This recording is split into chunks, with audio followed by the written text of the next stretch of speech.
Hello and welcome to Paper Plays Julie K. Welcome everyone. Thanks so much for stopping by. I'm so happy you could join me, and today I decided to share kind of an organizational thing with you guys. I do love hitting the thrift store to find craft supplies, but I also love hitting the thrift store to find ways to organize items in my craft room better. And I recently found this really cute teapot shelf. And there were a couple of things wrong with it. A couple of the spokes were loose and they fell out as soon as I picked it up. But when I saw the price, I figured I could very easily fix it. It was only 50 cents for this shelf. And so I'll be able to glue these back in place. And my plan also is to make it a little bit more shabby chic looking.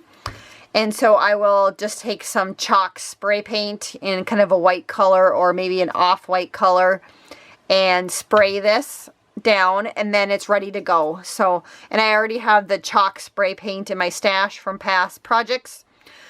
And my plan then is once it's on a shelf, I can either just set it. It does sit nicely as is, or you can also mount it on the wall. But I'm thinking it would be really cute. My original plan was to maybe store like some stickles, or I have these liquid pearls, but as you can see, they don't fit in the shelf very nicely. So that isn't going to work. So then I thought, well, what else do I have that needs better organization or something that I can set out on my desk that I use all the time?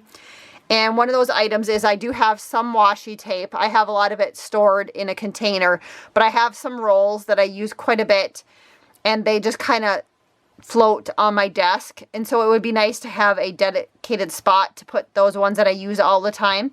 So I thought this would also work nicely just to set them on the shelf for the ones that I use all the time. And then the other idea I had is I could actually use this shelf over by my sewing machine, and I could put some of the thread that I use more often onto the shelves. So I have two different purposes or two different ways to use this shelf. And so I thought I would share that with you guys, and then I'm actually going to spray paint it, and I'll either put it on the wall or set it on my desk and show you guys how I actually end up using it. But I thought I would pop on and just show you what the shelf looked like before I started. So I did want to share with you my completed project of altering or changing up this thrifted item. Again, I purchased it for 50 cents and it was brown. And what I ended up doing is I painted some white chalk paint on it. And then I distressed it with some sandpaper. I went around a lot of the edges and some of the little poles.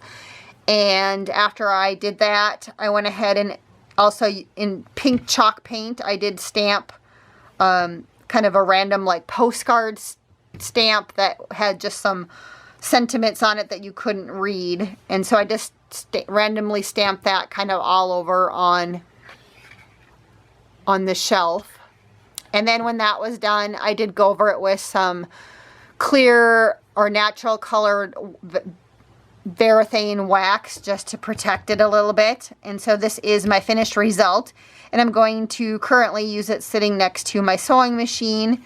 And I plan on setting threads on it for my sewing machine. And I will post a picture at the end of the video of what it looks like sitting straight up with a whole bunch of threads on it. But I just wanted to show you how this turned out. And then I had a quick question before I sign off with everyone. I was thinking about doing a few extra or a few more videos, maybe some process videos where I show some of the items that I pick up at the thrift store and how I upcycle them or redecorate them and how I use them in my craft organization. So if you guys are interested in watching kind of some of those do-it-yourself type process videos, if you could let me know that below in the comments. Otherwise, I probably will just do some of the stuff on my own and just put them in my craft room. But I just was seeing if anybody was interested in seeing some of the items that I've been thrifting and then how I'm going to remake them and use them in my craft room. So if you are interested in that, let me know that in the comments. And until next time, I hope you guys all have a wonderful day and happy crafting.